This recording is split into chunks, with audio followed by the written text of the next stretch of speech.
Welcome back to council classes. UP triple S C PET exam के लिए model paper number 4 आज हम लोग डिस्कस करेंगे। मॉडल पेपर का सिर्फ एक ही फायदा है आपके एग्जाम के लिए कि आपको एक आइडिया लग जाएगा कि हाँ हम लोगों की तैयारी किस लेवल पर है।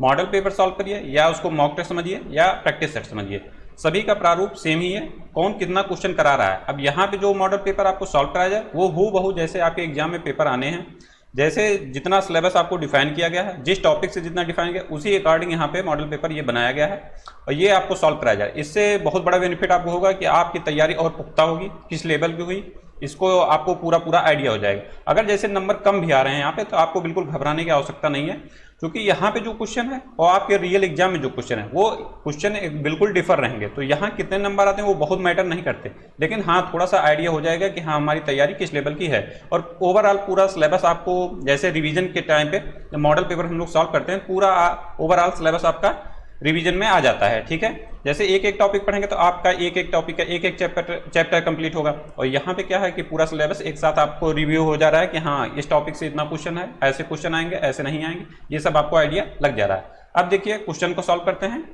क्वेश्चन नंबर फर्स्ट है आपका, इसमें मिलान करना है। ठीक है, तो इसमें मिलान करने के लिए आपको सभी सन याद होने चाहिए और इसमें सन है आपका भारत शासन अधिनियम आपका आया था 1935 में, इसका सही हो जाएगा ऑप्शन ए।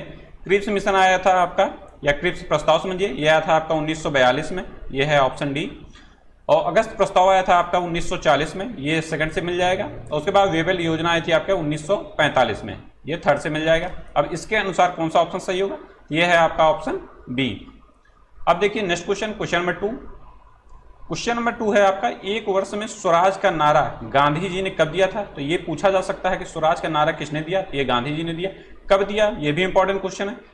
तो इन्होंने ये दिया असहयोग आंदोलन के समय। और असहयोग आंदोलन की शुरुआत कब हुई थी, इसकी शुरुआत हुई थी आपकी 1 अगस्त 1920 को, 1 अगस्त 1920 को शुरुआत हुई थी। और इसी दिन एक महत्वपूर्ण जो भारतीय नेता थे उनकी मृत्यु या शहीद समझ सकते हैं कि उनका निधन हो गया था उस दिन। वो नेता थे आपके बाल गंगाधर तिलक जी, इनके बारे में भी क्वेश्चन पूछा गया है। बाल गंगाधर तिलक जी की इनकी मृत्यु किस दिन हुई, बाल गंगाधर तिलक, क्योंकि ये इसी दिन हुई जिस दिन असहयोग आंदोलन शुरू हुआ, इसलिए वेरी इंपॉर्टेंट हो जाता है। और एक जो असहयोग आंदोलन को ये जो शुरुआत हुई थी उसी समय गांधी जी ने स्वराज का नारा दिया था कि हाँ हम लोगों को 1 वर्ष के भीतर स्वराज प्राप्त कर लेना है, या ये लक्ष्य रखा गया था। ठीक है, अब देखिए क्वेश्चन नंबर 3। जब रॉलेट एक्ट पारित हुआ उस समय भारत का वायसराय कौन था। तो रॉलेट एक्ट पारित कब हुआ, उस समय था ये 1919 में पारित हुआ। तो उस समय वायसराय थे आपके Lord Chelmsford, option C is the right answer. इस तरह के क्वेश्चन खूब बनते हैं, तो इसको आपको रटना नहीं है कि हाँ इसके ये नियम आया या ये कोई घटना घटी उस समय वायसराय कौन है। इसके लिए एक ही आपका सोल्यूशन है जो हमेशा के लिए आपके लिए कारगर रहेगा। आप लोग सन याद कीजिए कि कौन सी घटना कब हुई, और उसके साथ साथ वायसराय की वो जो पीरियड है उनकी पदावधि किस साल से किस साल तक है या किस वर्ष से किस वर्ष तक है वो याद करिए। उससे आपको बिल्कुल कंफ्यूजन नहीं होगा कि हाँ कौन सा वायसराय के समय कौन सी घटना हुई। आप सभी के सभी क्वेश्चन आसानी से कर सकते हैं, और एक एक रटेंगे तो आपको कंफ्यूजन होगा कि हाँ यार इस समय कौन था, हाँ यार उस समय कौन था। तो ये आपको कंफ्यूजन बिल्कुल नहीं करना है, सिस्टम से एक बार याद कर लीजिए, सभी एग्जाम में अच्छा परफॉर्म करेंगे आप। क्वेश्चन नंबर 4 है आपका, निम्नलिखित सत्याग्रहों में से किसका नेतृत्व महात्मा गांधी ने नहीं किया। और सबसे बड़ी चीज आप लोगों के लिए एक है, कुछ क्वेश्चन ऐसे पेट हैं जो सभी एग्जाम में पूछे जाते हैं, रिपीट होते हैं और सभी एग्जाम में पूछे जाते हैं, तो वो क्वेश्चन बिल्कुल मिस नहीं करना है, वो एकदम से आपको रट लेना है। अब देखिए क्वेश्चन है इसमें, सत्याग्रहों में किसका नेतृत्व महात्मा गांधी ने नहीं किया था। तो ये सत्याग्रह है आपका बारडोली, यहाँ पे इन्होंने नेतृत्व नहीं किया था, इसका नेतृत्व किया था आपका सरदार वल्लभ भाई पटेल, सरदार वल्लभ भाई पटेल। और सरदार वल्लभ भाई पटेल को यहाँ जो आंदोलन हो रहा था इसी समय महिलाओं के द्वारा ये जो सरदार की उपाधि दी गई थी। ठीक है, और बारडोली सत्याग्रह हुआ कब, ये हुआ आपका 1928 में।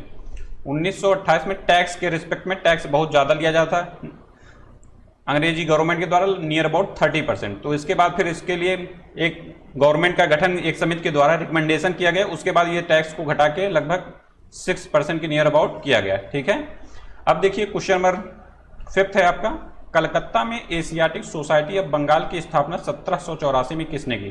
तो पहला तो यही क्वेश्चन बन जाता है कि एशियाटिक सोसाइटी की स्थापना कब हुई, 1784 में, और किसने की। तो इसकी स्थापना की है आपकी विलियम जोन्स ने, ऑप्शन बी।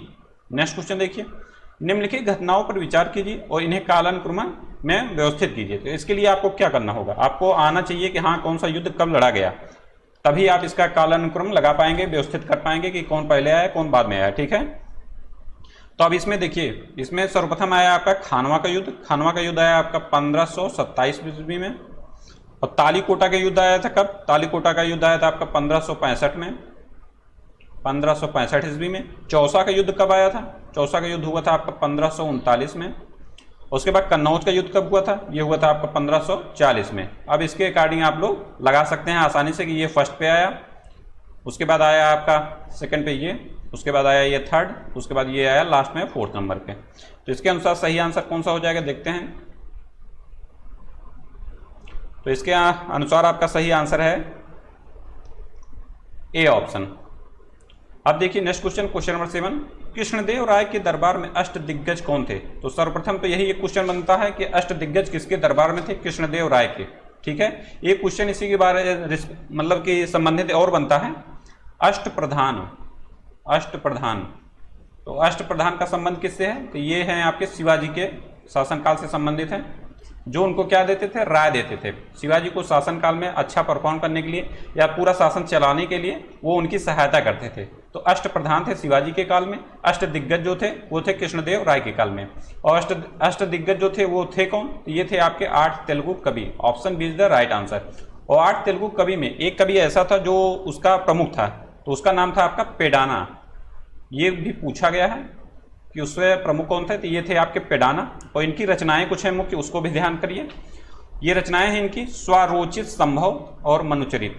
स्वारोचित संभव, स्वारोचित संभव एंड मनुचरित, ये रचनाएं याद होनी चाहिए, क्योंकि ये अष्ट दिग्गज के प्रमुख हैं और अष्ट दिग्गज के बारे में बहुत बार क्वेश्चन पूछा गया। जिस क्वेश्चन को कई एग्जाम में बहुत बार पूछा गया, वहां पे आप थोड़ा सा डीप जाके भी फैक्ट को याद करिए। अब देखिए नेक्स्ट क्वेश्चन, क्वेश्चन नंबर 8, निम्नलिखित में से किसने राष्ट्रकूट साम्राज्य की नींव रखी थी? तो ये नींव रखा था अपना दंती दुर्ग ने, ऑप्शन बी। और किस सन में रखी थी? ये रखा था आपका 736 ईस्वी में। ठीक है, अब देखिए नेक्स्ट क्वेश्चन, क्वेश्चन नंबर 9 फिर से आपका मिलान वाला है कि इसमें कौन सी उपाधियां किसको दी गई हैं। तो चंद्रगुप्त मौर्य को उपाधि दी गई है आपकी सैंड्रो कोर्स की, सेकंड से मिलान हो गया इसका। बिंदुसार को दिया गया है अमित्रघात की, थर्ड से मिलान हो गया। अशोक को दिया गया है प्रियदर्शी या प्रियदर्शी, प्रियदर्शी या प्रियदर्शी, कुछ भी आप समझ लीजिए, अलग अलग बुकों में अलग अलग नाम ऐसे मिलता है। ठीक है, और चाणक्य को आप लोग जानते ही हैं विष्णुगुप्त या कौटिल्य, विष्णुगुप्त या कौटिल्य। अब इसमें आसानी से आप लोग मिलान कर सकते हैं कि इसका आंसर कौन सा सही होगा। तो चंद्रगुप्त मौर्य है आपका सैंड्रो कोर्स से, इसका सही आंसर हो जाएगा आपका ऑप्शन सी। नेक्स्ट क्वेश्चन देखिए, क्वेश्चन नंबर 10, सत्यमेव जयते शब्द किस उपनिषद से लिया गया है? तो सत्यमेव जयते शब्द लिया गया है आपका मुंडकोपनिषद से, option A is the right answer. और इसका अर्थ क्या है? इसका अर्थ है सत्य की ही विजय होती है। सत्यमेव जयते का अर्थ है सत्य की ही विजय होती है। और ये भारत के राष्ट्र जो चिन्ह थे उस पर भी ये अंकित है, सत्यमेव जयते। नेक्स्ट क्वेश्चन है क्वेश्चन नंबर 11, काठमांडू किसकी राजधानी है? काठमांडू राजधानी आपकी नेपाल की, ऑप्शन ए। आप लोग एशिया के जो देश हैं, अफ्रीका के जो देश हैं भैया, जो इस समय करंट में प्रेजेंट टाइम में किसी न किसी मुद्दे के कारण करंट में बने हुए हैं, जैसे यूक्रेन है, रसिया है या अन्य कोई देश जिसके बार बार जिक्र होता है करंट में, उसके राजधानियों के बारे में ध्यान करिए। क्योंकि जो क्वेश्चन स्टैटिक जीके के भी बनते हैं या सामान्य अध्ययन के बनते हैं, वो जो करंट में मुद्दा चल रहा होता है उसी से रिलेट करते हुए भी प्रीवियस के क्वेश्चन भी बनते हैं। जीएस एंड जीके के भी जो जितना अपडेट होता जाता है वही क्वेश्चन बनेगा। ऐसा नहीं कि हाँ कुछ भी पूछ लिया जाए, ऐसा होने लगे तब तो फिर आपको क्वालिफाई करने में ही समस्या आ जाएगी। जो कट ऑफ 80% जा रही है वो कभी ऐसा हो ही ना कि हाँ 80% जाए, जब आपको आइडिया नहीं लग पाएगा कि हाँ संसार से कौन सा जीएस या जीके आ गया। लेकिन तैयारी करने के सिर्फ एक ही है कि हाँ प्रेजेंट टाइम में क्या है या प्रीवियस ईयर में क्या पूछा गया है, उसी के रिस्पेक्ट में हम लोग तैयारी करते हैं। अब देखिए क्वेश्चन नंबर 12, पृथ्वी का सर्वाधिक शुष्क क्षेत्र है। तो पृथ्वी का सर्वाधिक शुष्क क्षेत्र है आपका अटाकामा मरुस्थल। और अटाकामा मरुस्थल है कहाँ पे? यह है आपका दक्षिण अमेरिका महाद्वीप में, दक्षिण अमेरिका महाद्वीप में उत्तरी चिली। इसको भी ध्यान रखिए, ये क्वेश्चन पूछा गया है कि चिली के उत्तरी में है या दक्षिणी में है। तो उत्तरी चिली में ये अटाकामा मरुस्थल स्थित है। और अटाकामा मरुस्थल में कुछ ऐसे खनिज हैं जो प्रचुरता में पाए जाते हैं। वो खनिज हैं आपके सोडियम नाइट्रेट, सोडियम नाइट्रेट हो गया। उसके बाद है आपका तांबा, सोडियम नाइट्रेट एंड तांबा, ये प्रमुख रूप से पाए जाते हैं। अब देखिए 13 क्वेश्चन है, भारत का सबसे बड़ा बॉक्साइट उत्पादक राज्य कौन सा है? तो भारत का सबसे बड़ा बॉक्साइट उत्पादक राज्य है आपका Odisha, option is the right answer. और फर्स्ट तो ओडिशा है, सेकंड एंड थर्ड भी ध्यान लीजिए आप लोग। तो सेकंड है आपका झारखंड और उसके बाद गुजरात है थर्ड नंबर पे। क्योंकि किसी किसी क्वेश्चन में आप देखेंगे फर्स्ट ना पूछ के सेकंड या थर्ड नंबर की चीजें पूछे, जैसे जनसंख्या में फर्स्ट ना पूछ के सेकंड पूछ लेंगे, थर्ड पूछ लेंगे, किसी के क्षेत्रफल के बारे में, किसी पर्वत पहाड़ या नदी के लंबाई या ऊंचाई के बारे में फर्स्ट ना पूछ के सेकंड या थर्ड नंबर के पूछे जा रहे हैं प्रेजेंट टाइम में क्वेश्चन। तो हम लोगों को कम से कम 3 नंबर तक ध्यान में रखते हुए चलना है, जो क्वेश्चन कई बार पूछे गए हैं। अब देखिए क्वेश्चन नंबर 14 है आपका, किस राज्य में मानस टाइगर रिजर्व स्थित है? तो मानस टाइगर रिजर्व स्थित है आपका असम में, option C is the right answer. और इसको विश्व विरासत स्थल कब घोषित किया गया? तो ये घोषित किया गया आपका 1985 में। नेक्स्ट क्वेश्चन आपका क्वेश्चन नंबर 15, LAC का पूर्ण नाम है आपका वास्तविक नियंत्रण रेखा, भारत और किस देश के मध्य में ये प्रभावी सीमा है? तो ये है आपका चीन के मध्य में, option B is the right answer. और ये LAC सीमा किस राज्य को टच करती हुई जाती है? ये है आपका अरुणाचल प्रदेश को, ये भी आप ध्यान रखिए, अरुणाचल प्रदेश को ये टच करती हुई जाती है। नेक्स्ट क्वेश्चन है क्वेश्चन नंबर 16, मीरा सेठ समिति का संबंध किससे है? मीरा सेठ समिति का संबंध है आपका हथकरघा क्षेत्र के विकास से, option A is the right answer. और ये समिति कब अपनी रिकमेंडेशन दी थी गवर्नमेंट को? ये दिया था आपका 1997 में। रिकमेंडेशन या सिफारिश कब दिया था? तो ये दिया था आपका 1997 में, सन भी आप याद रखिए। जहां पे आपको किसी भी फैक्ट में सन के साथ डेट बताया जाता है, तो डेट भी आपके लिए महत्वपूर्ण है। और ये किसी क्वेश्चन में आपको बताया जाता है, सभी क्वेश्चन में ये नहीं बताया जाएगा कि आप लोग पूरा डेट से सन याद करिए, जहां बताया जाए डेट उसको आप पूरा एकदम से कंठस्थ कर लीजिए। क्वेश्चन नंबर 17 है आपका, केंद्रीय बजट 2022-23 में प्राथमिक घाटा अनुमानित किया गया है कितना? तो इसका सही आंसर आपका 2.8%, option A is the right answer. Next question देखिए, आयकर विभाग के द्वारा जारी पैन कार्ड निम्न में से किस उद्देश्य के लिए प्रयोग नहीं किया जाता है? क्वेश्चन को बहुत ध्यान से पढ़ना है, कहीं नहीं शब्द तो नहीं लगा है। आप लोग जल्दबाजी में करते क्या है कि ऑप्शन देके फर्स्ट नंबर पे, और फर्स्ट नंबर पे रहेगा भी, आप लोग फर्स्ट टिक किए और आगे निकल लिए। तो हम लोगों को करना यही है, पूरा क्वेश्चन आराम से पढ़ना है, ऑप्शन को पूरा आराम से देखना है, क्योंकि एक एक नंबर आपके एग्जाम के लिए इंपॉर्टेंट। आने वाले पेट के बाद जितनी भी वैकेंसी आएंगे उसमें पेट के स्कोर कार्ड लिए जाएंगे। स्कोर कार्ड तभी आपका अच्छा होगा जब आप लोग यहाँ पे मॉडल पेपर, मॉक टेस्ट या प्रैक्टिस टेस्ट में अच्छा परफॉर्म करेंगे, ठीक है। तो इसका प्रयोग कहाँ पे नहीं किया जाता? तो ये प्रयोग नहीं किया जाता है आपका पहचान के प्रमाण के लिए। पहचान के प्रमाण के लिए इसका कोई आवश्यकता नहीं होती। पहचान के प्रमाण के लिए पैन कार्ड की आवश्यकता होती है, पहचान के लिए होती है, पंजीकृत करदाता प्रमाण के लिए भी होती है, जन्मतिथि प्रमाण के लिए भी होती है। पते का प्रमाण इसमें कोई संबंध नहीं है, ऑप्शन ए इसका सही हो जाएगा। पते का प्रमाण इससे कोई ताल्लुक नहीं है, या किसी संबंध में पता उससे निर्धारित नहीं होता कि हाँ आपका पता यहाँ पर है, ठीक है। पैन कार्ड, और पैन कार्ड में रहता क्या क्या है? पैन कार्ड में आप देखेंगे उसमें आपका नाम, जन्मतिथि, पैन नंबर, ये सब उस पर रहता है, पते का कोई जिक्र वहाँ पे नहीं रहता है। तो ऑप्शन ए सही हो जाएगा इसमें। क्वेश्चन नंबर 19 है आपका, राष्ट्रीय विकास परिषद का गठन जिस तिथि को हुआ था वह कब था? वो था आपका 16 अगस्त 1952 को। 16 अगस्त नहीं, सॉरी 6 अगस्त 1952 को, option C is the right answer. 6 अगस्त 1952 को राष्ट्रीय विकास परिषद का गठन हुआ था। मोस्ट इंपॉर्टेंट क्वेश्चन है, बहुत बार पूछा गया है। भारत में पहली पंचवर्षीय योजना का आधार था कौन सा? अब जैसे डेट में आपको ऐसे ही कंफ्यूजन होगा जल्दबाजी में जब करेंगे, 6 और 16 में ध्यान नहीं देंगे तो हाँ टिक करके निकल जाएंगे, लेकिन आपको करना सिर्फ कंसंट्रेट माइंड के साथ सभी क्वेश्चन और सभी ऑप्शन को ध्यान से देखना कि आसानी से एक भी क्वेश्चन गलत न होने पाए। ऐसे आसानी से एक एक क्वेश्चन आपके मिस होते हैं, बिल्कुल भी ऐसा नहीं करना है। भारत में पहली पंचवर्षीय योजना का आधार कौन सा मॉडल है? तो ये मॉडल है आपका Herald Domar model. Herald Domar model है, ऑप्शन ए इसका सही आंसर है। और महाल नोबिस मॉडल ये किस पंचवर्षीय योजना का है? ये सेकंड पंचवर्षीय योजना का आधार है, महाल नोबिस मॉडल, सेकंड पंचवर्षीय योजना का, ठीक है। मॉडल के बारे में क्वेश्चन पूछे जाते हैं आपके पंचवर्षीय योजना से, जितनी भी पंचवर्षीय योजना में, और मुख्यतः 3 या 4 हैं ऐसे मॉडल जो बार बार एग्जाम में आपके पूछे जाते हैं, ठीक है। अब देखिए नेक्स्ट क्वेश्चन, क्वेश्चन नंबर 21 है, निम्नलिखित में से लोकसभा की प्रथम महिला अध्यक्ष का नाम बताइए। तो पहली प्रथम महिला अध्यक्ष थी आपकी मीरा कुमार जी, ऑप्शन सी। और ये किस लोकसभा में अध्यक्ष चुनी गई थी? ये था लोकसभा आपका 15वीं। ये भी क्वेश्चन पूछा जा सकता है क्योंकि ये प्रथम महिला है। प्रथम महिला जहां पे आ जाए वो वेरी इंपॉर्टेंट क्वेश्चन हो जाता है, क्योंकि प्रेजेंट टाइम में आप देखेंगे भारत देश हो या विश्व, महिला एम्पावरमेंट पे, वीमेन एम्पावरमेंट पे बहुत ज़्यादा प्रबल जोर दिया गया है किसी भी गवर्नमेंट के द्वारा। तो जहाँ भी महिला का नाम आ जाए वो वेरी इंपॉर्टेंट हो जाए, या तो तत्काल में कहीं पे वो कुछ नियुक्त हुई हैं या प्रथम जहाँ भी हैं, मोस्ट इंपॉर्टेंट क्वेश्चन है। क्वेश्चन नंबर 22 देखिए, भारतीय संविधान का जनक किसे माना जाता है? तो भारतीय संविधान का जनक माना जाता है आपका भीमराव अंबेडकर जी को। Option D is the right answer.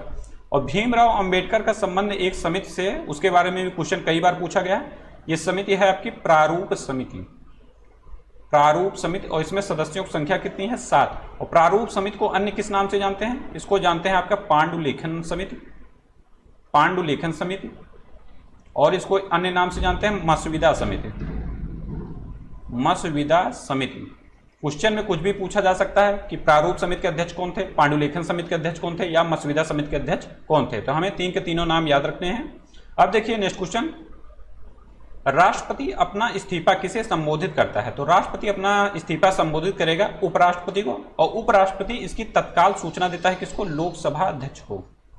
Lok Sabha अध्यक्ष को ये तत्काल सूचना देता है इसका, ये भी शब्द याद रखिए, तत्काल सूचना देता है लोकसभा अध्यक्ष को। ठीक है, मोस्ट इंपॉर्टेंट क्वेश्चन। और राष्ट्रपति की पदावधि किस अनुच्छेद के अंतर्गत वर्णित की गई? ये है आपका अनुच्छेद 56। Most important question. एक क्वेश्चन और बनता है, राष्ट्रपति का महाभियोग किस अनुच्छेद में वर्णित है? ये है आपका अनुच्छेद 61 में। ठीक है, ये सब क्वेश्चन बहुत बार बने हैं। अब देखिए अगला क्वेश्चन, क्वेश्चन नंबर 24 है आपका, लोकसभा के पहले उपाध्यक्ष कौन थे? ये आपको देखिए जैसे प्रैक्टिस में कई बार कराया गया है कि फर्स्ट उपाध्यक्ष के बारे में बहुत बार पूछा गया, तो फर्स्ट उपाध्यक्ष भी आप लोग याद रखिए। तो फर्स्ट उपाध्यक्ष थे आपके एम अनंत सैनम अयंकर जी, ऑप्शन सी। और फर्स्ट अध्यक्ष कौन थे? ये भी यहीं पे ध्यान रखिए आप। फर्स्ट अध्यक्ष थे आपके गणेश वासुदेव मावलंकर, गणेश वासुदेव जीवी मावलंकर, या इनका पूरा नाम है आपका गणेश वासुदेव मावलंकर, गणेश वासुदेव मावलंकर। पूरा नाम भी, जहां पे शार्ट नाम कई बार फेमस है वो, और कई बार एग्जाम में आया, तो उसका पूर्ण नाम भी आप लोग ध्यान में रखिए। अब देखिए नेक्स्ट क्वेश्चन, क्वेश्चन नंबर 25 है, भारत के संविधान का वह कौन सा अनुच्छेद है जिसमें भारत के नियंत्रक और महालेखा परीक्षक का उल्लेख है? तो ये है आपका अनुच्छेद 148, ऑप्शन बी।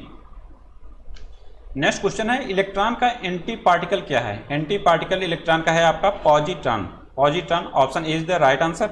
अब देखिए नेक्स्ट क्वेश्चन आपका, वायुदाब को मापने के यंत्र को क्या कहते हैं? तो वायुदाब के मापने के यंत्र को करते हैं आप बैरोमीटर।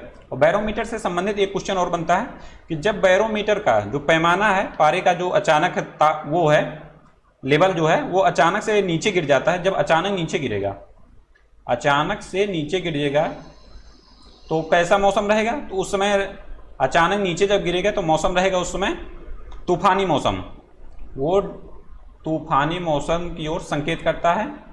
और जब वो क्रमिक रूप से नीचे गिरता है, जब वो बैरोमीटर की जो लेवल है पारे के, वो जब क्रमिक रूप से वो नीचे गिरेगी, तब वो हो जाएगी वर्षा का संकेत।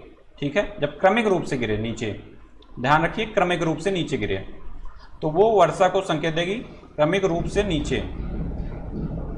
और जब वो क्रमिक रूप से ऊपर उठे, क्रमिक रूप से ऊपर उठे, क्रमिक रूप से ऊपर, तब कैसा मौसम रहेगा? तो वो आपका मौसम रहेगा साफ मौसम की ओर संकेत करता है, साफ मौसम। ठीक है, ये तीन के तीनों याद करिए, क्योंकि तीन के तीनों क्वेश्चन पूछे गए हैं कि अचानक जब नीचे गिरेगा बैरोमीटर के पारा का लेवल तो कौन सा मौसम रहेगा, जब क्रमिक रूप से गिरेगा तब कौन सा मौसम रहेगा, या जब क्रमिक रूप से ऊपर उठेगा तब कौन सा मौसम रहेगा। ये तीन के तीनों आप लोग याद रखिए।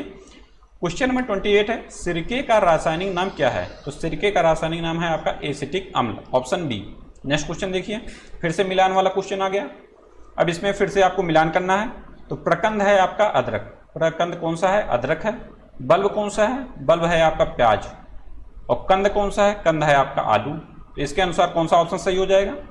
इसको आप मिलान करेंगे तो फर्स्ट का बी है, फर्स्ट का बी यहाँ पे है, सेकंड का ए, थर्ड का सी, ऑप्शन ए इसमें सही हो जाएगा। क्वेश्चन नंबर 30 आपका, डीपीटी टीका निम्नलिखित में से किस प्रकार का होता है? तो डीपीटी टीका लगता किस लिए है? तो ये लगता है आपका डिप्थीरिया, टिटनेस तथा काली खांसी के लिए ये टीका लगाया जाता है। और कब लगाया जाता है? ये नवजात शिशु को लगाया जाता है। ठीक है, नवजात शिशु को ये तुरंत लगाया जाता है डीपीटी का टीका। इसके बारे में क्वेश्चन कई बार पूछा गया, ये लगता क्यों है? तो डिप्थीरिया, टिटनेस, काली खांसी, तीन के तीनों इसी क्रम में आप लोग याद कर लीजिए और एकदम से रटा होना चाहिए। तो ये इस प्रकार का है, एक संयुक्त प्रकार, ऑप्शन डी इसमें सही है। नेक्स्ट क्वेश्चन देखिए, क्वेश्चन मैथ का आ गया।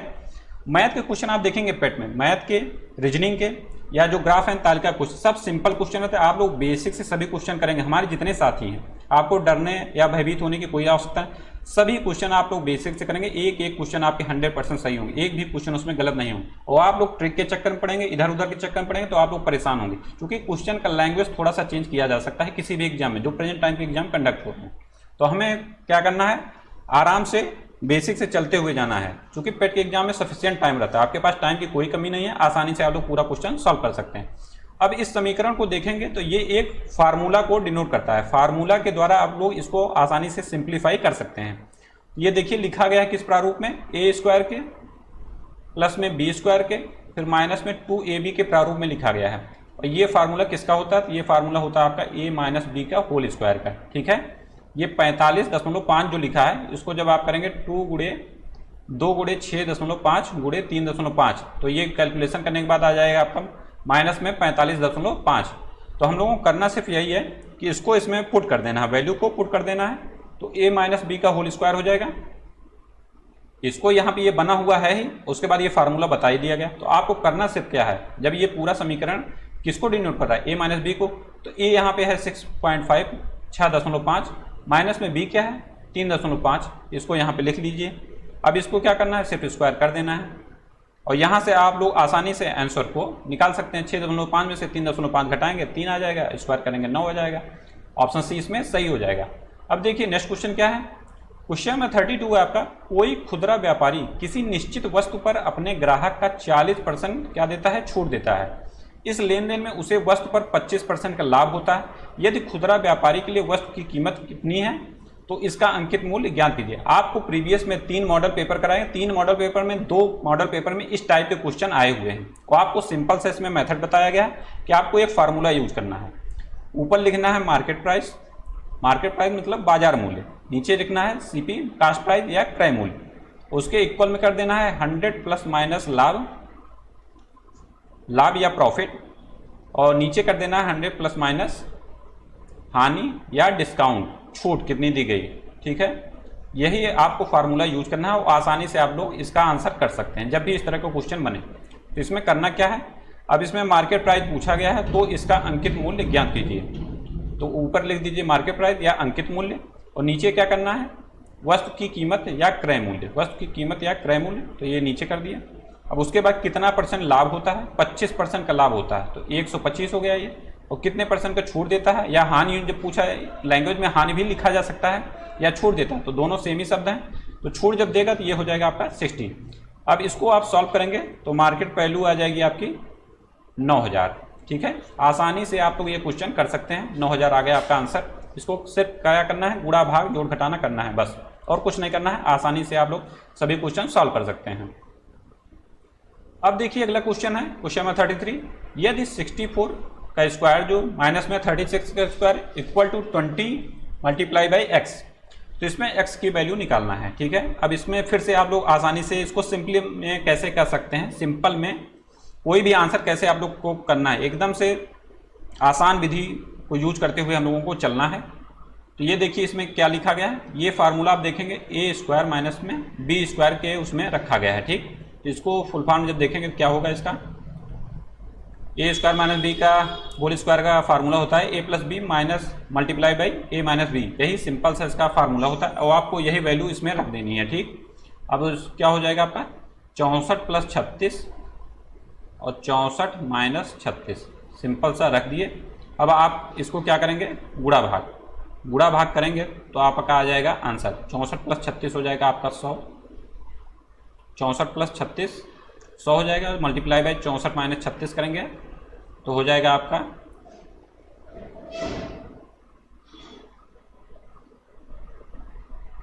64 माइनस 36 करेंगे कितना हो जाएगा 28। आपका आंसर आ जाएगा इसमें 100 गुणे 28, ये हो जाएगा आपका 2800 ये हो जाएगा, और इक्वल में है आपका 20 गुणे एक्स, यहाँ से काट देंगे सीधा, आसानी से आपका आंसर आ गया 140। ऑप्शन डी सही हो जाएगा। आपको सिंपल से आसानी से गुणा भाग करना है बस, और कुछ नहीं करना।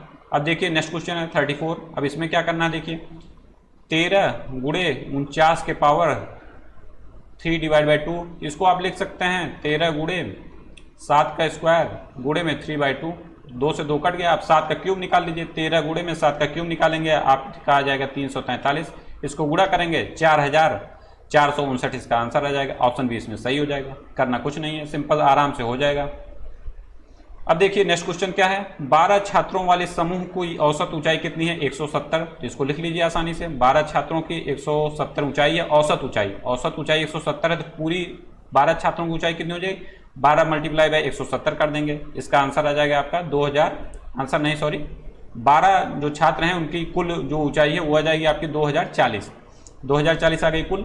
अब क्वेश्चन में क्या पूछा गया है? 154 सेंटीमीटर, 157 सेंटीमीटर, 165 सेंटीमीटर और 172 सेंटीमीटर ऊंचाई वाले 4 छात्र समूह को छोड़ देते हैं। 4 छात्र छोड़ दिए, मतलब इसकी संख्या कितनी हो गई? 8। और इसमें से ये जो 4 जो छोड़े हैं इनको ऐड करके इसमें से माइनस कर दीजिए। तो ऐड करेंगे, इसका आ जाएगा, क्या करना है, 154 प्लस में 157 प्लस में है आपका 165 प्लस में 172, ये इसमें से क्या करना है आपको? माइनस कर देना है 2040 में से। 2040 में से जब इसको माइनस करेंगे आपका आ जाएगा वैल्यू 1392। और 4 छात्र इसमें से जब घट ही गए तो संख्या कितनी बची? 8। और औसत निकालना है, समूह की नई औसत क्या होगी? तो 8 से इसको कर देना है डिवाइड, 1392 में 8 से भाग देंगे, आ जाएगा आंसर आपका 174।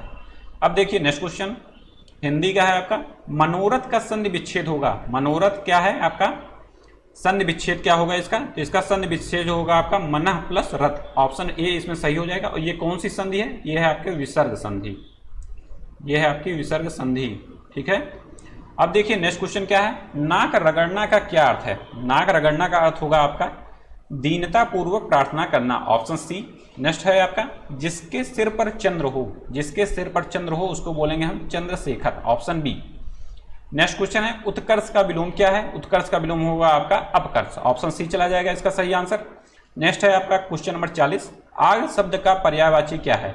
तो आग शब्द का पर्यायवाची है आपका वैश्वानर, वैश्वानर इसका पर्यायवाची होगा, ऑप्शन ए इसमें सही हो जाएगा। और सैंधव किसका पर्यायवाची है? घोड़े का। पुंडरी किसका पर्यायवाची है? ये हो जाएगा आपका कमल का। और शक्र देखेंगे किसका पर्यायवाची है? तो शक्र पर्यायवाची है आपका इंद्र का। अब देखिए नेक्स्ट क्वेश्चन, नेक्स्ट फिर से आ जाता है आपका पैसेज, हिंदी और इंग्लिश के पैसेज। 5 नंबर पैसेज आएगा आपका इंग्लिश का और 10 नंबर पैसेज आएगा आपका हिंदी का। ये 15 नंबर आपके फ्री के हैं, एक भी क्वेश्चन गलत नहीं होना चाहिए। आप देखेंगे पैसेज को पढ़ना बता दिया गया है कि कैसे कैसे पढ़ना है, आपको करना सिर्फ जहाँ पे इंपॉर्टेंट लगे उसको अंडरलाइन करते हुए चले जाइए। 2 से 3 बार पढ़ेंगे आप तो आसानी से आराम से पढ़ेंगे। उसके बाद सभी क्वेश्चन एकदम पॉइंट बाय पॉइंट आपको लाइन बाय लाइन इसमें आंसर ढूंढेंगे तो मिल जाएगा कि किसका आंसर क्या होगा।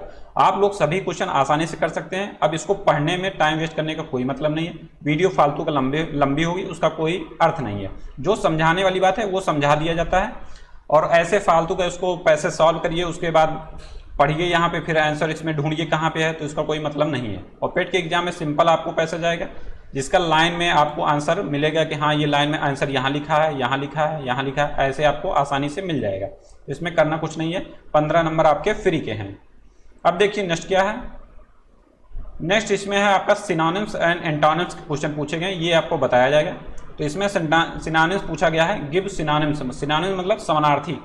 तो कॉर्डियल का मतलब क्या होता है ये जानिए पहले। कॉर्डियल का मतलब होता है आपका मैत्रीपूर्ण, मैत्रीपूर्ण होता है कॉर्डियल का मतलब, या इसको आप समझ सकते हैं हार्दिक या शिष्ट, हार्दिक या शिष्ट।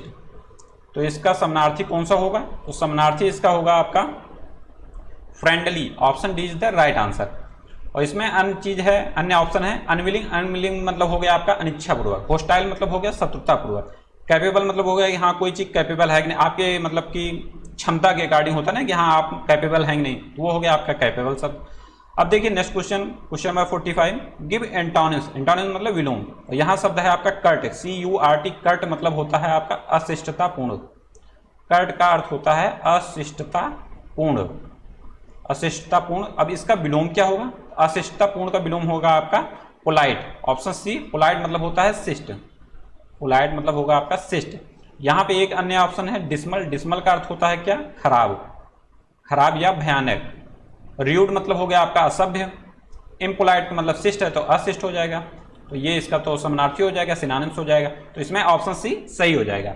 अब देखिए नेक्स्ट क्वेश्चन 46 रीजनिंग का क्वेश्चन है, मोतियाबिंद जो है आंख की बीमारी है, तो एक्जिमा कहाँ की बीमारी है या कैसी बीमारी है? तो एक्जिमा है त्वचा की बीमारी, ऑप्शन डी इसमें सही हो जाएगा। नेक्स्ट है आपका 47, एक निश्चित कूट भाषा में ये CRECH को लिखा गया है DTH GM, देन उसी कूट भाषा में F को क्या लिखा जाएगा। अब ऐसे कूट भाषा को आपको समझने के लिए सिर्फ यही करना है कि आप लोग ABCD पूरा आसानी से लिख लीजिए। बेसिक आपका यही है, ABCDEFGH लिख दीजिए, IJKLMNOPQRSTUVWXYZ। अब इसको आराम से सोचिए कि कौन सा अक्षर कहाँ पे लिखा गया, किस क्रम में लिखा गया, किस ऑर्डर में लिखा गया। आप लोग सही आसानी से आंसर को फाइंड आउट कर सकते हैं। अब देखिए इसमें C को क्या लिखा गया है D, तो C के आगे एक D है, तो आप देखिए इसके F के आगे क्या है, F के आगे है आपका G लिख दीजिए। उसके बाद देखिए क्या लिख किया गया है, R को लिखा गया है T, तो R के एक छोड़ के तब है T, मतलब कि R+2 करिए तब है T। तो E है, E के में क्या करेंगे आप, F छोड़ के G आ जाएगा। जैसे क्रम लिखा उसी अकॉर्डिंग आपको यहाँ पे अरेंज करना है, ठीक है। सिंपल सा बस यही है, इसको कूट में जो शब्द लिखे रहते हैं उसका आंसर करने का यही एक तरीका है आसानी से। अब देखिए E को क्या लिखा गया है, E को लिखा गया है H, तो E को लिखा गया है H, कितना डिफरेंस है, 2 अक्षर का डिफरेंस है, तब H है आपका। तो T को क्या लिखा जाएगा, U भी छोड़ के W लिखा जाएगा, तो इसका हो गया आंसर GGW कहीं मिल रहा है, हाँ 2 ऑप्शन में मिल रहे हैं C एंड D। तो फिर एक देख लीजिए क्या है, अब क्या लिखा गया है C को क्या लिखा गया है G, C को यहाँ देखिए क्या लिखा गया है, 1 2 3 4 अक्षर छोड़ के G लिखा गया है, ठीक।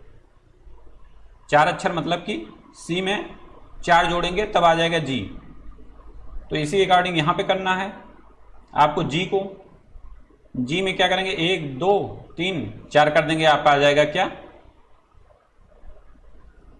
G में 4 जोड़ देंगे आपका आ जाएगा 1 2 3 4 के आ जाएगा, तो ये हो जाएगा आपका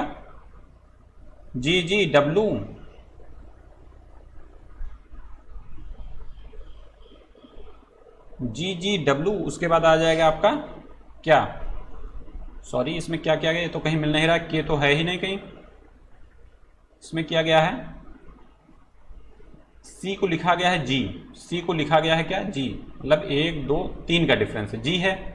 देन यहाँ पे क्या है C को, तो ये तो सीधा सीधा यहाँ पे डिनोट ही कर रहा है, तो C को जब G लिखा गया तो यहाँ भी C का G हो जाएगा। अब देखिए इसमें कौन सा आंसर मिल रहा है, ये ऑप्शन B मिल रहा है, ये इसका सही हो जाएगा आंसर। आसानी से ऐसे आप लोग क्वेश्चन को कर सकते हैं। आपको यहाँ जितने भी मेथड बता देंगे, चाहे रीजनिंग के चाहे मैथ्स के, आपको सब सिंपल वे में, सिंपल में कितना आसानी से किया जा सकता है क्वेश्चन को, वही मेथड आपको बताया जाए कि हमारे सभी साथी, सभी भाई बहन सभी क्वेश्चन का आंसर आसानी से कर पाएं। क्वेश्चन नंबर 48 देखिए क्या है, सांची की तस्वीर को दिखाते हुए नितिन कहता है, तो कौन कहता है, नितिन को लिख लीजिए। और किसकी तस्वीर को, सांची को, यहाँ इसको बना लीजिए। सांची की तस्वीर को दिखाते हुए नितिन कहता है इसकी माँ के पिता के बेटे, तो इसकी माँ जो है, इसकी माँ है X, इसकी माँ के पिता हो गए आपके Y मान लीजिए, इसकी माँ के पिता के बेटे की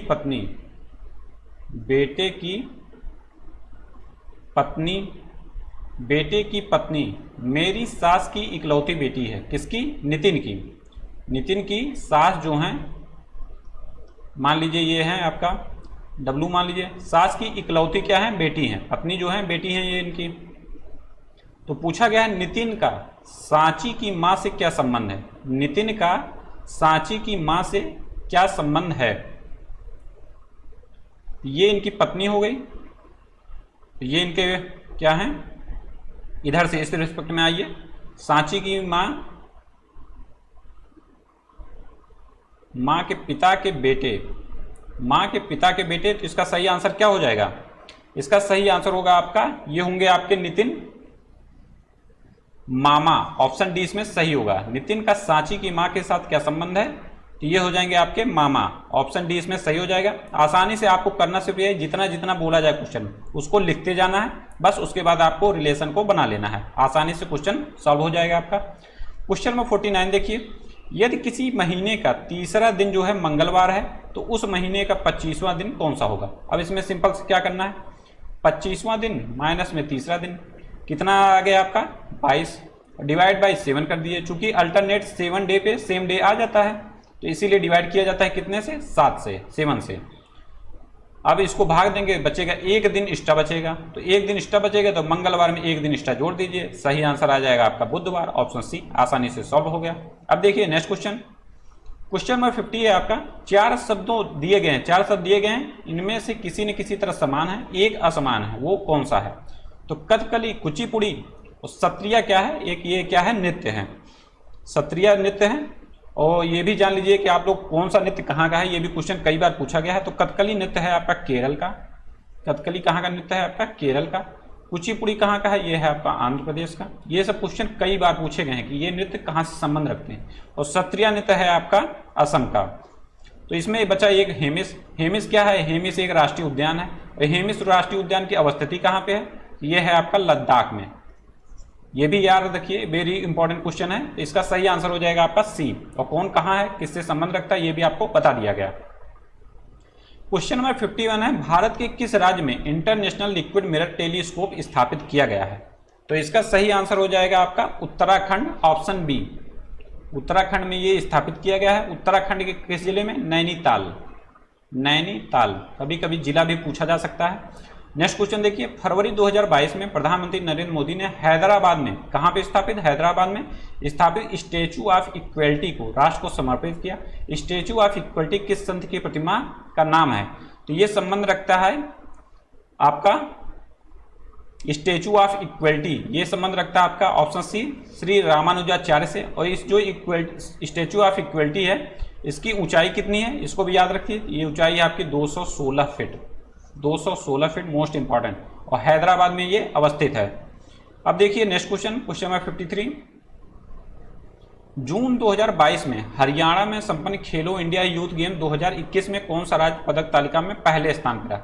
तो पहला तो यही क्वेश्चन बन सकता है कि खेलो इंडिया यूथ गेम्स कहाँ संपन्न हुआ? वो संपन्न हुआ आपका हरियाणा में। और पहले स्थान पे कौन है?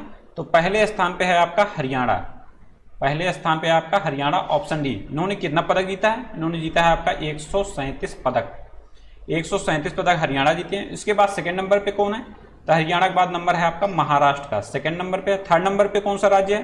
तो थर्ड नंबर पे है आपका कर्नाटक, थर्ड नंबर पे कर्नाटक। ये क्रम आपको याद होना चाहिए। और इस क्रम के साथ साथ अपना यूपी किस स्थान पे है, ये भी आपको याद होना चाहिए। तो अपना यूपी है 12वें पोजीशन पे, 12वें पोजीशन पे। और यहाँ पे कितने पदक मिले हैं? 42 पदक। 42 पदक में कितने गोल्ड हैं? 6 गोल्ड हैं आपके। कितने सिल्वर हैं? 17 सिल्वर हैं आपके। कितने ब्रॉन्ज हैं या कांस्य हैं? वो हैं आपके 19। ये आपको पूरा याद होना चाहिए कि 42 पदक है, किस नंबर पे हैं? 12वें नंबर पे हैं। 6 गोल्ड है, 17 रजत है, 19 कांस्य है। वेरी इंपॉर्टेंट क्वेश्चन है आपके एग्जाम के लिए। क्वेश्चन नंबर 54 है आपका, मार्च 2022 में जारी भारत टीबी रिपोर्ट के अनुसार वर्ष 2021 में देश में टीबी के मामलों में कितने प्रतिशत वृद्धि दर्ज की गई है? तो इसका सही आंसर है आपका वृद्धि दर्ज की गई है 19%, ऑप्शन सी। और प्रीवियस ईयर में कितनी वृद्धि दर्ज की गई थी? 2019 से 2020 में वहां पे दर्ज की गई थी 11%। तो ये धीरे धीरे क्रमशः बढ़ ही रहा है। टीबी की रिपोर्ट जो है वो यही दिखा रही है कि टीबी का मामला बढ़ रहा है। 19% 2020 से 21 में ये वृद्धि हुई है। अब देखिए नेक्स्ट क्वेश्चन, फरवरी 2022 में किसी विश्वविद्यालय अनुदान आयोग का नया अध्यक्ष नियुक्त किया गया? तो इसका सही आंसर होगा आपका professor M Jagdish Kumar, professor M Jagdish Kumar. और विश्वविद्यालय अनुदान आयोग का जो अध्यक्ष नियुक्त किया जाता है, इसका कार्यकाल कितना होता है? इसका कार्यकाल होता है आपका 5 वर्ष अथवा 65 वर्ष, 5 वर्ष अथवा 65 वर्ष, जो शुरुआत में आ जाए, जो मतलब पहले आ जाए, यही इसका कार्यकाल होता है। नेक्स्ट क्वेश्चन है आपका, फरवरी 2022 में लॉन्च की गई केंद्रीय क्षेत्र की स्माइल योजना। स्माइल योजना मोस्ट इंपॉर्टेंट क्वेश्चन है आपके लिए। स्माइल योजना के लिए सामाजिक न्याय एवं अधिकारिता मंत्रालय ने वर्ष 2021-22 से वर्ष 2025-26 तक कितनी राशि का आवंटन किया है? तो पहले तो एक क्वेश्चन यही बनता है कि स्माइल योजना किस मंत्रालय के द्वारा जारी हुई है? ये जारी हुई है आपके सामाजिक न्याय एवं अधिकारिता मंत्रालय के द्वारा। इसकी अवधि कितनी है? तो इसकी अवधि है आपकी 2020 से 21 से लेके 2025-26 तक, मोस्ट इंपॉर्टेंट है। और स्माइल योजना का पूर्ण रूप क्या है, इसको भी आपको याद होना चाहिए। तो इसका पूर्ण रूप है आपका आजीविका और उद्यम के लिए वंचित व्यक्तियों की सहायता। लिख लीजिए आप, आजीविका और उद्यम के लिए, आजीविका और उद्यम के लिए, आजीविका और उद्यम के लिए वंचित व्यक्तियों की सहायता। वंचित मतलब जो मार्जिनलाइज, मतलब किनारे कर दिए गए हैं, वंचित व्यक्तियों की सहायता, मोस्ट इंपॉर्टेंट क्वेश्चन है, वंचित व्यक्तियों की सहायता।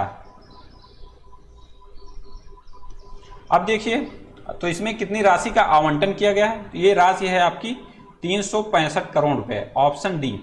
मोस्ट इंपॉर्टेंट क्वेश्चन है, आप लोग इसको एकदम से पूरा ध्यान होना चाहिए कि स्माइल योजना किस मंत्रालय के द्वारा जारी की, इसकी अवधि कितनी है, किस सन से किस सन तक, इसका फुल फॉर्म क्या है और इसमें कितनी राशि का आवंटन किया गया। मोस्ट इंपॉर्टेंट क्वेश्चन है, सभी फैक्ट आपको बता दिए गए। क्वेश्चन नंबर 57 है आपका, मई जून 2022 में आयोजित 94वें स्क्रिप्स नेशनल स्पेलिंग बी प्रतियोगिता 2022 में जीत हासिल करने वाली भारतीय मूल की अमेरिकी छात्रा का क्या नाम है? तो इसका सही आंसर है आपका हरिनी लोगन। हरिनी लोगन कहाँ है? ऑप्शन ए में है, ये इसका सही आंसर हो जाएगा। अगला क्वेश्चन आपका, तीसरे राष्ट्रीय जल पुरस्कार समारोह में उत्तर प्रदेश को सर्वश्रेष्ठ राज्य श्रेणी में कौन सा स्थान प्राप्त हुआ है? तो इसमें इसको पुरस्कार प्राप्त हुआ है आपका पहला, ऑप्शन ए सही हो जाएगा इसका। और इसमें देखिए क्रम सेकंड एंड थर्ड नंबर पे भी कौन है, तो सेकंड नंबर पे है आपका राजस्थान, सेकंड नंबर पे है आपका राजस्थान, थर्ड नंबर पे कौन है? तमिलनाडु। तीन क्रम आप लोगों को कम से कम याद होना चाहिए किसी भी एग्जाम के लिए, क्योंकि आज के एग्जाम में प्रेजेंट टाइम में क्वेश्चन को टफ बनाने के लिए क्या किया जा रहा है, फर्स्ट न पूछ के सेकंड नंबर थर्ड नंबर पे ये पूछा जा रहा है। तो हमें इतना ध्यान में रखते हुए चलना है, जो इंपॉर्टेंट क्वेश्चन है, जो कई बार पूछे गए हैं, मोस्ट इंपॉर्टेंट जो सूचकांक है या किसी क्रम में जहाँ पे है वो सब पूछे। ये नहीं कि सभी पूरे जीएस का आप लोग 3-3 क्रम याद कर लें, तो वो कोई बुद्धिमानी वाली बात नहीं है आपके लिए। क्वेश्चन नंबर 59 है आपका, मार्च 2022 में भारत अमेरिका सैन्य सहयोग की 19वीं बैठक कहाँ पे आयोजित हुई? मोस्ट इंपॉर्टेंट क्वेश्चन है, ये आयोजित हुई आपकी आगरा में, option B. Most important question है आपके लिए। अब देखिए नेक्स्ट क्वेश्चन, भारत में स्थित किस हड़प्पा कालीन स्थल का यूनेस्को ने विश्व धरोहर स्थल की सूची में शामिल किया गया है नाम? तो वो है आपका धौलावीरा, ऑप्शन सी इसका सही हो जाएगा। और धौलावीरा है ये किस राज्य में है? धौलावीरा है आपका गुजरात राज्य में, गुजरात राज्य में, ये भी आपको याद होना चाहिए। और ये किस नंबर का यूनेस्को के द्वारा विश्व धरोहर स्थल में भारत में ये किस नंबर पे है? तो ये है आपका 40वें नंबर पे, 40वां स्थल है ये धौलावीरा। और इसके पहले एक जारी हुआ था 39वां नंबर का, तो 39वां नंबर कौन सा है? रुद्रेश्वर मंदिर रामप्पा मंदिर के नाम से भी जाना जाता है, इसको भी ध्यान में रखिए। ये दोनों कंटिन्यू जारी हुए, रुद्रेश्वर मंदिर या इसका नाम है रामप्पा मंदिर, रामप्पा मंदिर।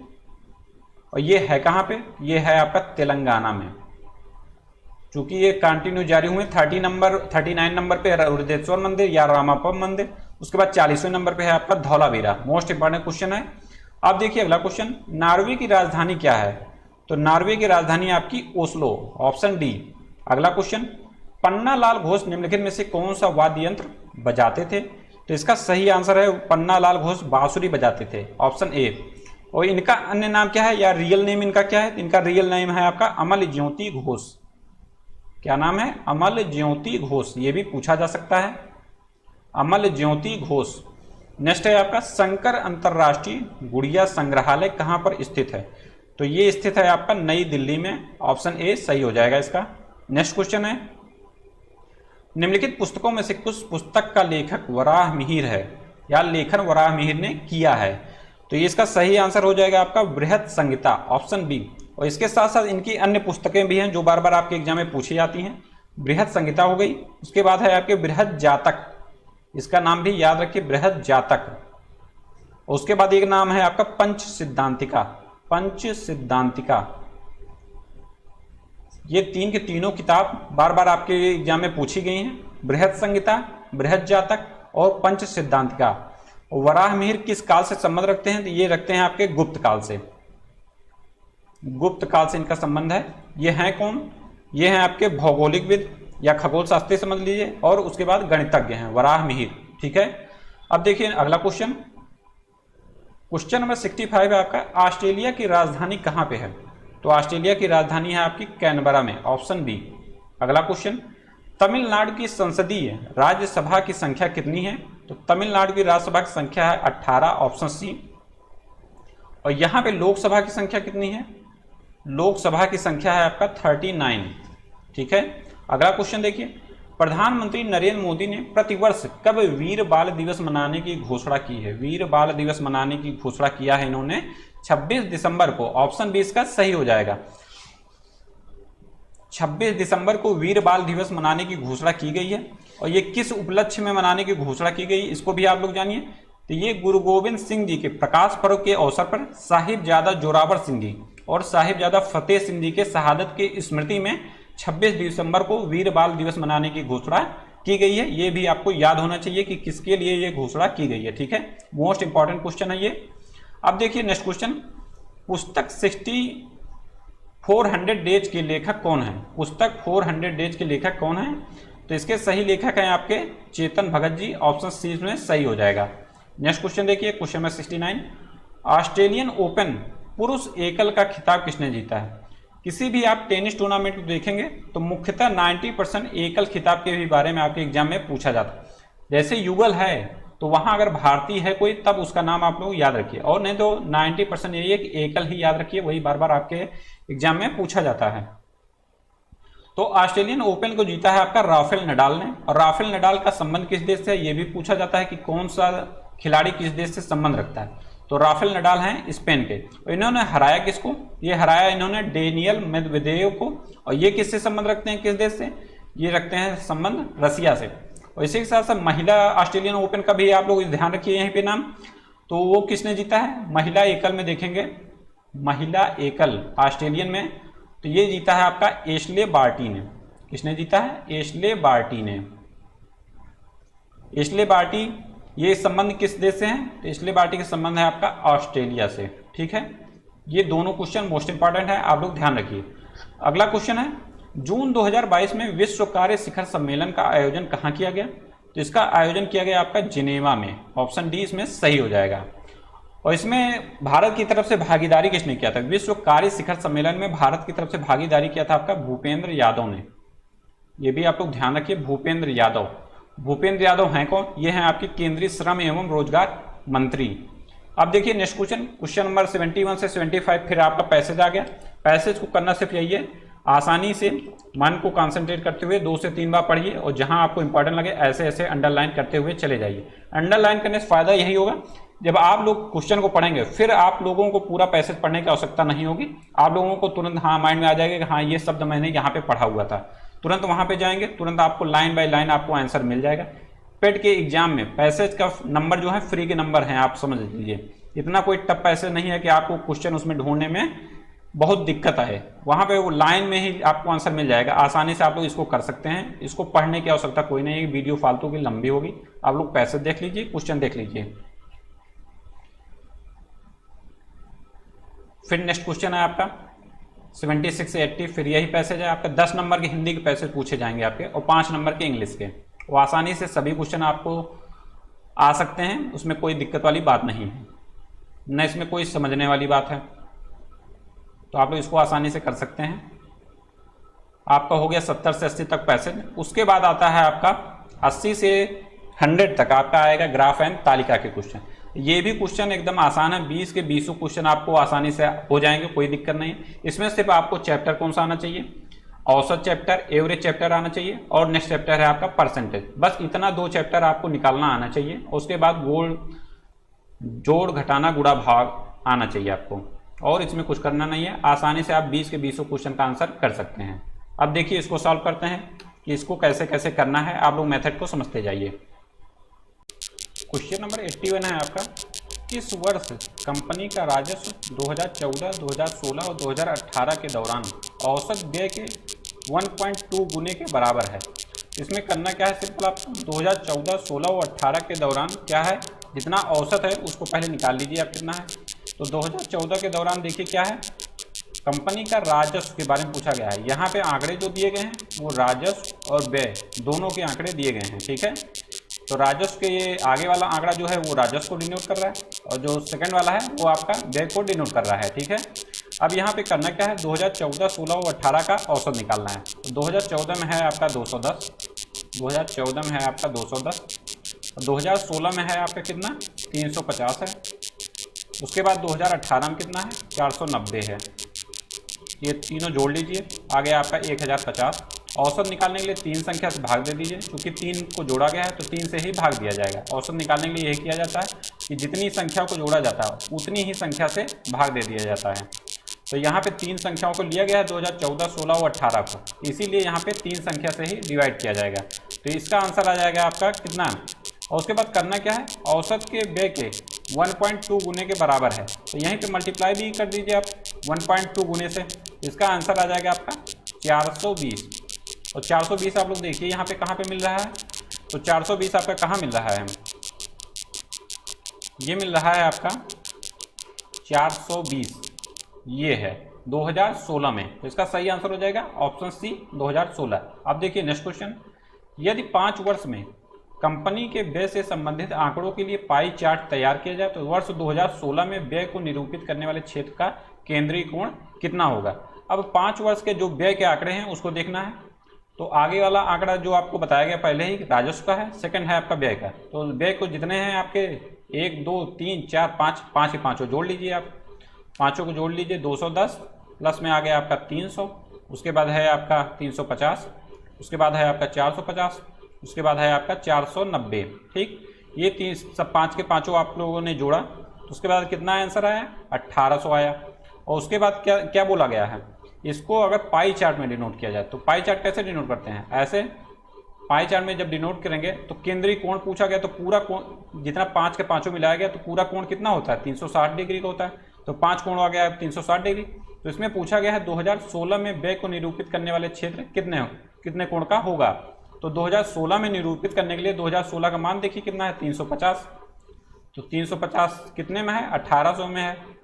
तो 350 अपान में 1800 हो गया। उसके बाद गुणे में क्या करेंगे आप, गुणे में 360 से गुणा कर देंगे जितना यहाँ पे कोण है पूरा। ठीक, तो यहाँ से क्या हो जाएगा, एक कोण का वैल्यू आ जाएगा 350 के माप का। तो इसको सॉल्व करेंगे तो ये आ जाएगा आपका 70 डिग्री। ठीक है, एकदम आसानी से सबको बेसिक विधि से आपको रीजनिंग मैथ के उसके बाद ग्राफ एंड तालिका के क्वेश्चन यहाँ पे बताए गए हैं, एकदम आसानी से हमारे सभी साथी इसका आंसर कर पाए हैं। अब देखिए नेक्स्ट क्वेश्चन क्या है, 2014, 2015 और 2018 में कंपनी का कुल राजस्व 2016 और 17 में कुल व्यय से कितना प्रतिशत अधिक है। जब बोला जाए किसके रिस्पेक्ट में कितना प्रतिशत अधिक, तब उसको करना क्या है, घटा देना है अगले वाले से। उसके बाद जिसके रिस्पेक्ट में बोला जाए कि हाँ इससे कितना परसेंट अधिक है उसको कर देंगे नीचे, उसके बाद मल्टीप्लाई बाई 100 कर देंगे। अब देखिए इस क्वेश्चन को कैसे करना है, 2014, 15 और 18। तो 2014, 15 और 18 में कुल राजस्व कितना है, ये है आपका 275, उसके बाद है आपका 350, उसके बाद है आपका 527। इन तीनों को जोड़ लीजिए, आ गया आपका 1152, 1152। ठीक है, उसके बाद क्या क्वेश्चन में है 2016 और 17 में कुल व्यय से कितना प्रतिशत अधिक है। तो 2016 और 17 के कुल व्यय को जोड़ लीजिए, तो इसका आंसर आ जाएगा आपका 350 प्लस में 450, आ गया आंसर आपका 800, सॉरी वैल्यू आ गई 800। उसके बाद बोला गया है कितने प्रतिशत अधिक है, तो किसके रिस्पेक्ट में बोला है, व्यय के रिस्पेक्ट में बोला। तो व्यय हो जाएगा आपका नीचे, तो 1152 माइनस में 800 कर देंगे, उसके बाद डिवाइड बाई 1152 माइनस में 800 डिवाइड बाई 800 कर देंगे। आसानी से आप लोग ऐसे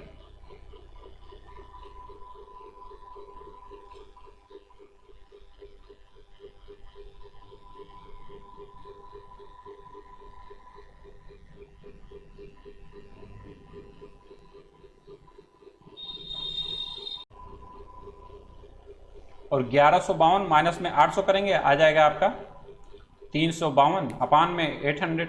और परसेंटेज निकालने के लिए मल्टीप्लाई बाय 100 किया जाता है, गुणा 100 कर देंगे। इसको जब आप लोग काटेंगे तो आ जाएगा आपका आंसर 44%, मतलब 44% अधिक है। इसका सही आंसर हो जाएगा ऑप्शन डी। अब देखिए नेक्स्ट क्वेश्चन क्या है, 5 वर्षों का औसत व्यय कितना है। तो सिर्फ करना सिर्फ आपको यही है, औसत व्यय जो है 5 के पाँचों को ऐड कर लेना है, उसके बाद 5 से डिवाइड कर देना है। तो औसत व्यय फिर से निकाल लीजिए आप लोग, कितना है 210 है, उसके बाद 300 है, उसके बाद है 350, उसके बाद है आपका 450, उसके बाद है आपका 490। 5 के पाँचों को जोड़ेंगे, आपका आंसर आ जाएगा, वैल्यू आ जाएगी 1800। और औसत निकालने के लिए क्या करना पड़ेगा, 5 को जोड़ा गया है तो 5 से डिवाइड कर दीजिए, आ जाएगा आपका 360 आंसर। देखिए कौन सा आंसर सही है इसका, 360 हो जाएगा ऑप्शन ए। अब देखिए नेक्स्ट क्वेश्चन क्या बोला गया है, वर्ष 2015 में कंपनी का व्यय कंपनी के राजस्व से कितना प्रतिशत कम है। वर्ष 2015 में व्यय कितना है और वर्ष 2015 में राजस्व कितना है। इसको देखिए, वर्ष 2015 में आपका व्यय है 300, वर्ष 2015 में व्यय है आपका 300 और राजस्व कितना है, राजस्व है आपका 350। अब इसमें क्या करना है, कितना प्रतिशत उससे कम है, ठीक है। अब इसके निकालने के लिए क्या करेंगे, 350 माइनस में 300, और जिसके रिस्पेक्ट में बोला जाएगा हाँ कम या ज़्यादा वो होगा आपका नीचे, ठीक है, इसको ध्यान रखिएगा। और गुणे में 100 कर देंगे, इसको सॉल्व करेंगे, आ जाएगा आपका आंसर 100 डिवाइड बाई 100 बटे 7%, ये आ जाएगा आपका आंसर। ऑप्शन डी इसमें सही हो जाएगा। अब देखिए नेक्स्ट क्वेश्चन, नेक्स्ट आपका ग्राफ एंड तालिका से क्वेश्चन है आपका क्वेश्चन नंबर 86 से 90 तक, ठीक है। अब इसमें दिया गया है वर्ष के 6 महीनों के दौरान किसी डीलर के द्वारा बेची गई किसी कंपनी के ए टाइप तथा बी टाइप कंप्यूटरों की संख्या, ए टाइप आगे वाला है, बी टाइप पीछे वाला कंप्यूटरों की संख्या है। अब इसमें करना क्या है ये देखिए, जनवरी, फरवरी और जून में बेचे गए बी टाइप कंप्यूटरों की औसत संख्या और बेचे गए ए टाइप कंप्यूटरों की संख्या से 20% अधिक है, किस महीने में ये ऐसा है, ठीक है, ये हम लोगों को फाइंड आउट करना है। तो अब देखिए जनवरी, फरवरी तथा जून में बेचे गए कंप्यूटरों की औसत संख्या निकालने के लिए आपको क्या करना है, आपको करना सिर्फ सिंपल से है, जोड़ लेना है पूरा, 360 हो जाएगी वैल्यू ये, उसके बाद क्या है 300 है, उसके बाद थर्ड नंबर पे क्या है 450 है, तीन के तीनों को आप लोगों ने जोड़ लिया, आ गया आपका वैल्यू 1110 डिवाइड बाई 3 कर देंगे, चूंकि 3 से 3 अंकों को जोड़ा गया है, औसत निकालने के लिए उतने से ही डिवाइड करते हैं, आ गया आपका आंसर, सॉरी वैल्यू आ गई 370। और इसमें बोला गया है 20% अधिक है, 20% अधिक है, तो ये 20 इसमें से माइनस कर देंगे तो आ जाएगा आपका 350। अब 350 इसमें देखिए किस आंसर में है, तो 350 आपका मिल रहा है कहाँ पे, 350 आपका मिल रहा है 350, ये है आपका मई में बेचे गए ए टाइप कंप्यूटरों से 20 क्या है अधिक है, तो ये कहाँ पे 20 अधिक है, 20 घटाने पे 350 आ रहा है, 350 है आपका मई महीने में, इसका सही आंसर हो जाएगा डी ऑप्शन मई।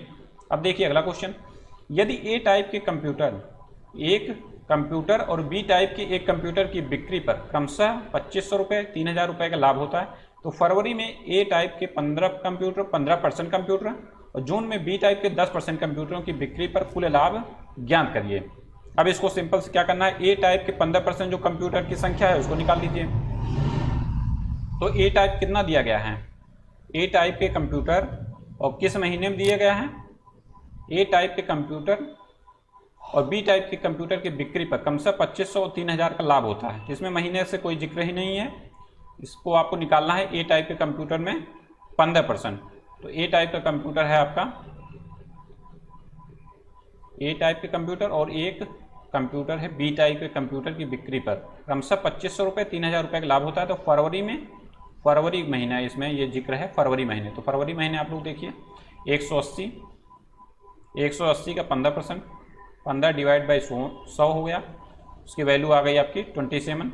उसके बाद देखिए टाइप बी का जून महीने में, फरवरी में ए टाइप के और इसमें है जून में बी टाइप के, तो जून देख लीजिए कहाँ, जून में बी टाइप का, जून में बी टाइप की वैल्यू कितनी है, ये है आपकी 450, ये है आपकी 450, तो 450 से निकाल लीजिए परसेंटेज, कितना निकालना है 10%, इसको सॉल्व करेंगे तो आ जाएगा आपका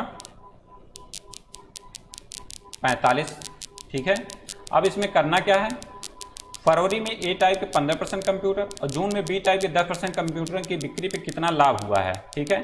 अब इसको करने के लिए क्या करेंगे हम लोग, जितना आया है ये 27 में कितनी वैल्यू दी गई है, कंप्यूटर के प्रत्येक बिक्री पर क्रमशः 2500 रुपये, क्रमशः मतलब एक एक कंप्यूटर पर 2500 रुपये का लाभ हुआ है, तो 27 गुणे 2500 कर देंगे और 40 गुणे कितना कर देंगे 45 है, 45 गुणे कितना करेंगे 3000 आया है, 3000 दिया गया है यहाँ पे।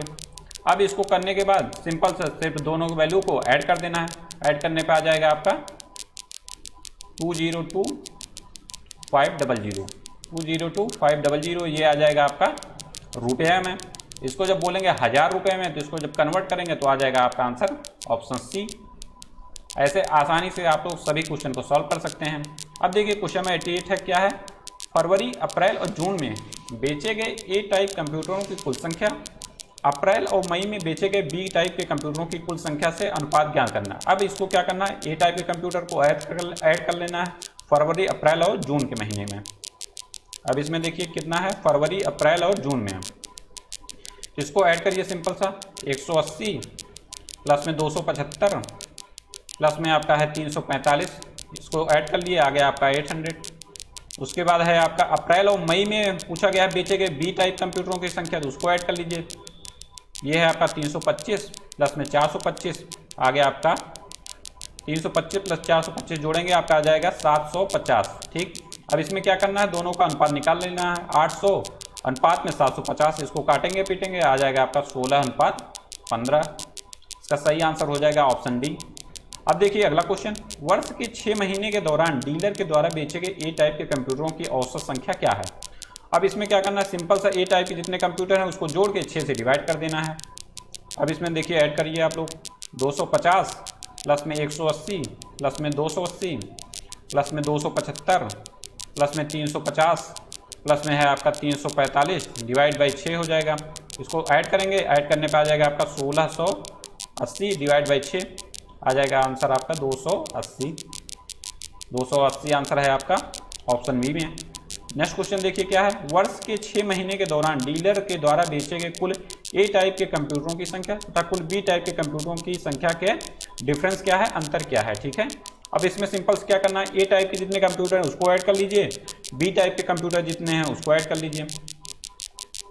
तो ए टाइप के कंप्यूटर को आप लोग ऐड करेंगे यहाँ पे, ये है आपका 250 प्लस में 180 प्लस में 280 प्लस में 275 प्लस में 350 प्लस में 345, ये इसको जोड़ेंगे आ जाएगा आपका 1680। और डीलर बी के द्वारा बी टाइप के कंप्यूटरों की संख्या कितनी है, इसको ऐड कर लीजिए, 360 प्लस में 300 प्लस में 350 प्लस में 325 प्लस में 425 प्लस में 450 इक्वल टू आपका आ गया 2210। अब इसमें क्या पूछा गया, अभिष्ट अंतर, इसको दोनों को घटा लीजिए, आ जाएगा आंसर आपका 530 इसका आंसर हो जाएगा।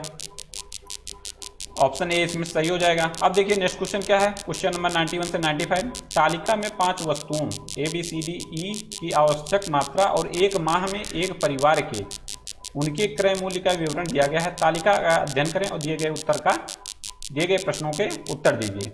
अब इसमें क्या करना है, क्वेश्चन पढ़िए आप, वर्ष 2019 में ए और डी वस्तुओं पर व्यय की गई कुल राशियों का अनुपात कितना है। ठीक है, अब इसको देखिए पूरा आप लोग तालिका को, वर्ष ए में ए पर वस्तु पर व्यय की गई कितना है राशि, वो है आपकी 15 मल्टीप्लाई बाई 80 हो जाएगा आपका 2019 में, यह आ जाएगी वैल्यू आपकी 1200।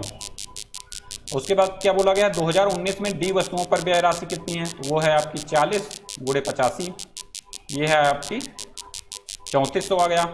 उसके बाद क्या बोला गया है, अनुपात, दोनों का अनुपात निकालेंगे, 1200 अनुपात में 3400, इसको काटेंगे आ जाएगा आपका 6:17। ऐसे आसानी से आपको सभी क्वेश्चन को सॉल्व कर लेना है। 6:17 आ गया ऑप्शन डी। नेक्स्ट क्वेश्चन है आपका, वर्ष 2016 से 2019 तक वस्तु डी के मूल्य में वृद्धि प्रतिशत कितना है, प्रति किग्रा कितना है। अब इसके लिए क्या करना है आपको, वर्ष 2016 में डी वस्तु का देखिए, वर्ष 2016 में डी वस्तु का है कितना रुपए है, 75 रुपये है। उसके बाद 2019 में डी वस्तु का कितना है, 2019 में डी वस्तु का ये है आपका 85 रुपये। अब इसमें कितनी वृद्धि हुई, तो वृद्धि के लिए 85 माइनस में 75 और किसके रिस्पेक्ट में बोला गया है वो आपका आ जाएगा नीचे, तो 85 माइनस 75 मल्टीप्लाई बाई 100, इसको सॉल्व करेंगे आ जाएगा आपका आंसर 13.33। इसका आंसर हो जाएगा आपका ऑप्शन सी। क्वेश्चन नंबर 93 आपका, उस परिवार के द्वारा वर्ष 2019 में 5 वस्तुओं पर खर्च की गई कुल राशि बताइए।